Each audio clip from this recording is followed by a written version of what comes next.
Good morning po, magandang umaga. Mahangin po ngayon at mainit. Yan oh, maaga pa lang mainit na po. At 6:30 na po ng umaga. Ayan, naglalaba po tayo. Ayan, nakapagsampay na po tayo. Tapos nagbabanlaw na rin po tayo. So pagkatapos po nito, marami pa po tayong mga gagawin, no? Magliligpit po tayo dito. Iayos po natin yung garahe ni Pure Health kasi masyado nang makalat. O yan, tatapusin po muna natin yung paglalaba. At habang maaga pa tsaka masyado pong mainit ngayon, matutuyo yung mga sampay natin.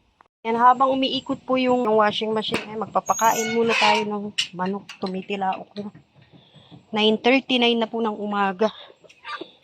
Gutom na sila. Bubuksan natin ang mahiwagang pinto. Ayan, papasok tayo. Ang ipapakain natin sa kanila ay kanin. Ayan.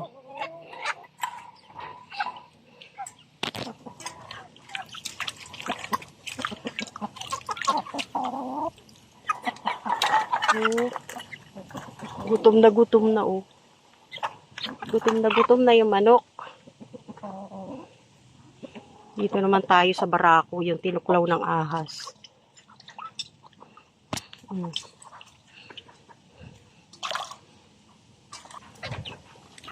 Tapos, bibigyan rin natin to. Ayaw po nito ng kanin si Kuya Bobby. Ayaw.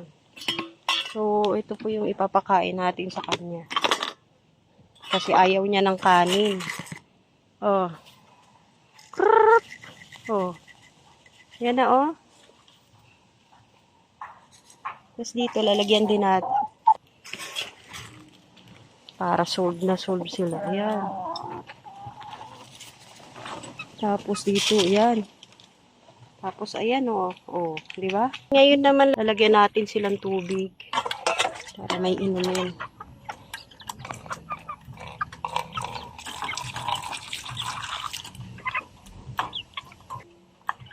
Dagdagan natin para puno.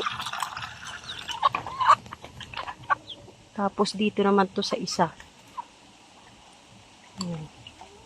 Okay na, may pagkain na sila, may inumin na rin. So, tuloy po tayo sa paglalaba.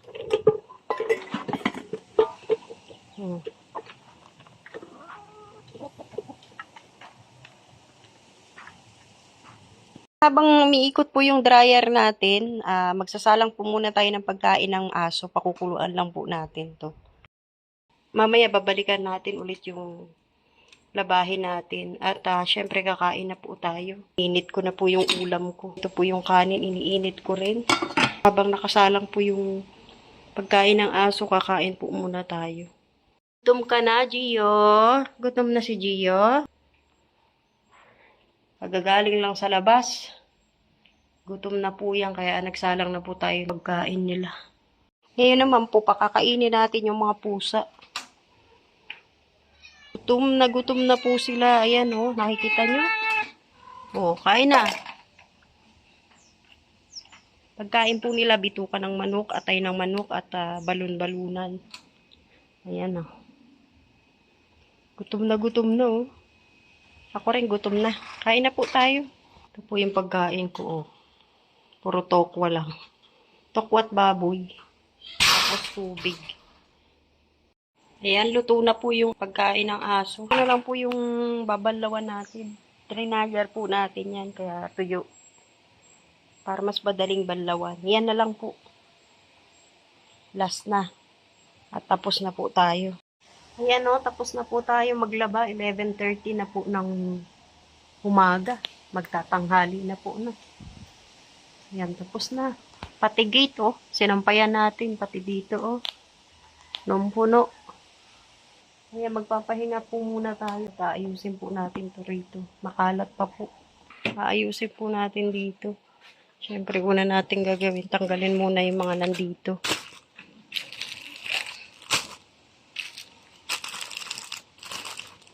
Natanggalin po natin yung mga karton para may ayos po natin dito.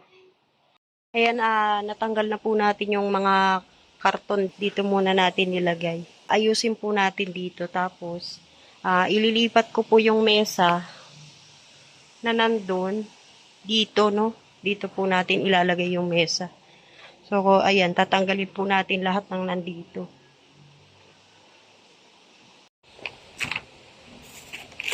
Maraming mga kalat.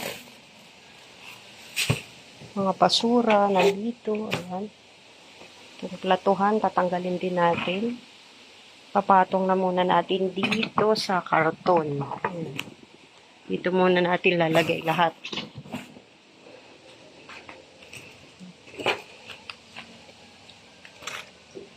Halo-halo na yung mga nandito. May suklay. May basura.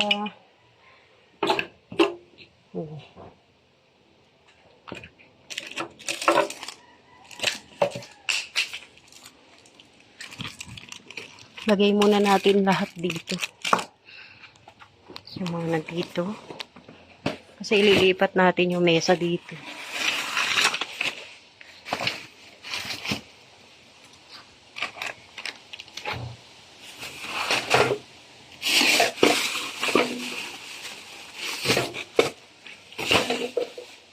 Ayan. Kalat.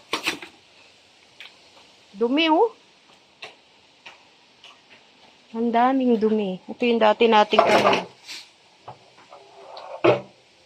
Ayan, natanggal na natin lahat ng nakapatong dito. Ngayon wawalisan po natin to. Masyado na pong marumi.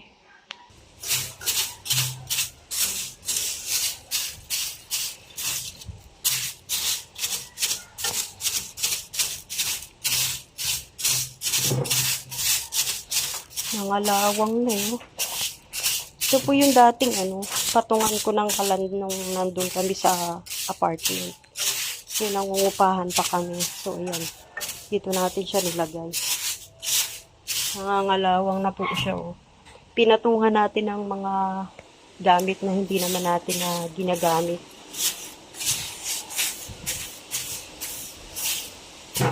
Ayan po, natanggal na natin yung mga basura. Ngayon, dito naman natin wawalisan. Kailangan natin linisan yun dito kasi dito nga natin ilalagay yung mesa. Ayan, nawalisan na natin siya. Tapos ngayon nilagyan natin ng tubig na may sabon. Tapos babrasin natin. Ayan. Para pag nilipat na natin yung mesa rito, malinis na.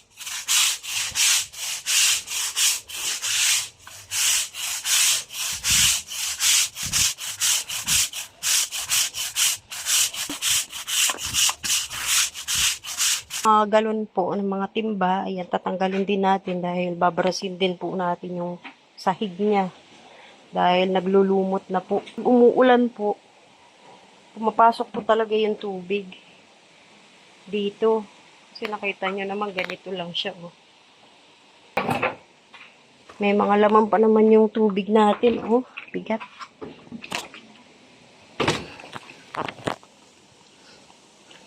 Ayan, oh. Nakakain lang yun, ah. Nain niya pati yung kayo mo. Ayan, ang dami dumi. May palaka pa, oh. Ayan, wawalisan muna natin, tapos saka natin babrasan. Yan na po, natanggal na natin lahat. Ngayon, tatanggalin naman natin tong kortina dahil nakikita nyo naman sobrang dumi. Para malabahan. Ayan. Yan po yung ilalim niya, no. Dito natin nilalagay yung mga panlason sa damo. Tsaka, pang spray sa mga halaman dyan po. Tapos yung mga pintura dyan natin nilalagay. Ngayon, tatanggalin din po natin yan para malinisan. Tapos, itong kortina, dito natin ibababad kasi ito may Ariel. Tapos, may sunroof para matanggal po yung dumi. Ibababad po natin. Alin na natin ako. Ay, may tubig. No? Yung tinimpla ko para sa halaman. Oh. Tapos, ito naman yung timba na ginagamit natin pag nagtitimpla tayo ng panlason sa damo. Diyan na natin nilagay para hindi na natin ginagamit yan para na lang po yan sa pang spray sa damo. Ito yung pintura na isang puno pa, no? Kulay blue, hindi ko nga lang mabuksan. Grabe ang dumi.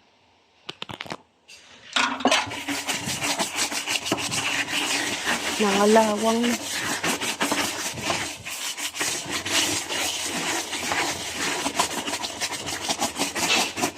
Daming dumi, oh. Wawalisin muna natin ito bago natin mabrasan.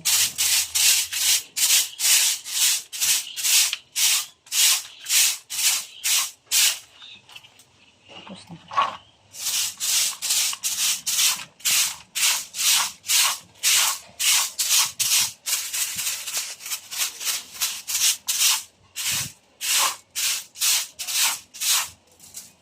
O, ngayon, natanggal na natin yung mga dumi. Bubuhusan natin ng may sabon. Ayan. Tapos, babrasin natin.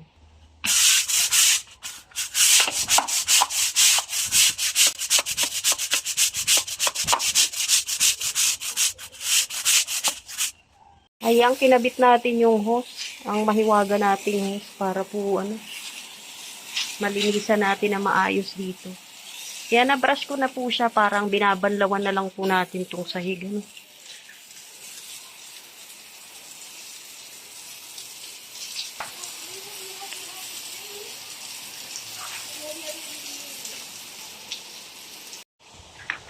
Babrasin po natin ito. Ito yung takip ng washing machine. Ayan, babrasin natin para maglinis.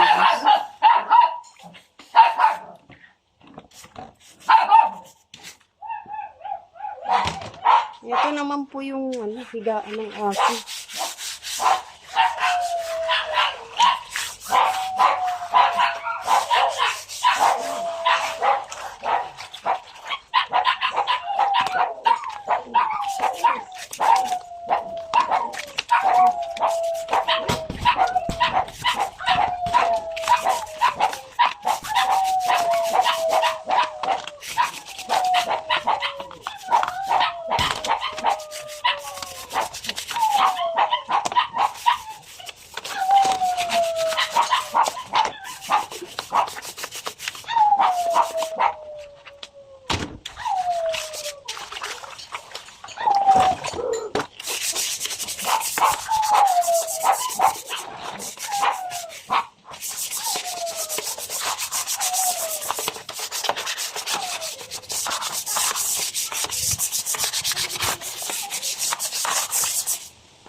O, yan na. Nabasa na po natin yung sahig. Malinis na. Nagwawala si Abby, oh.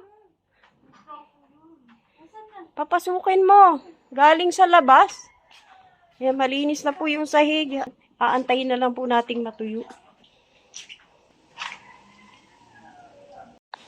Ang daming kalat ng mesa. Yan, ililigpit natin yung kalat tapos ilalagay natin yung mesa dun sa kabila.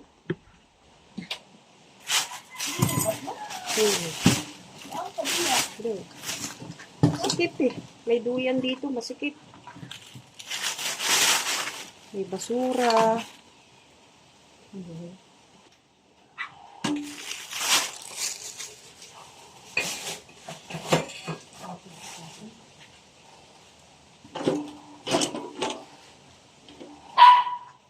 Nailipat na po natin yung mesa tsaka yung mga upuan. Di pa tayo tapos nagtutupi na po tayo ng damit dahil tuyo na. Sobrang init kasi. At ito na po yung mga natupi natin. Oh. So hindi pa tayo tapos mag-ayos dito. Marami pa po tayong gagawin. Dito pa po yung mga ligpitin natin. Oh.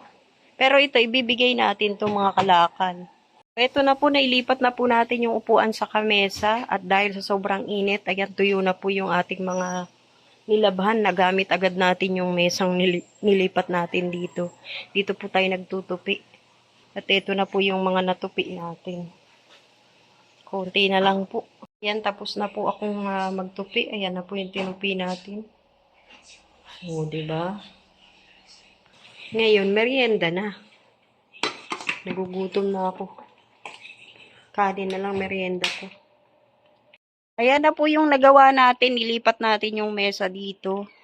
Para mas madali, no? Kasi minsan, doon kami kumakain. Naghahakot pa kami. So, dito yung kusina namin. Pagbukas namin dito.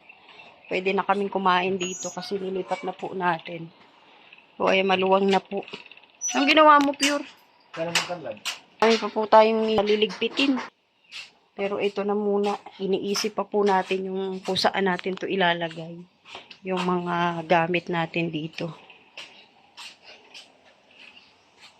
So, ayan na lang po muna. Maraming salamat po sa lahat ng manonood. Shoutout po kay Ate Annie Harabilla, kay Mr. PH, kay Ma'am Jasmine, shoutout po. At sa inyo po sa Kalingap viewers and supporters. Maraming salamat po.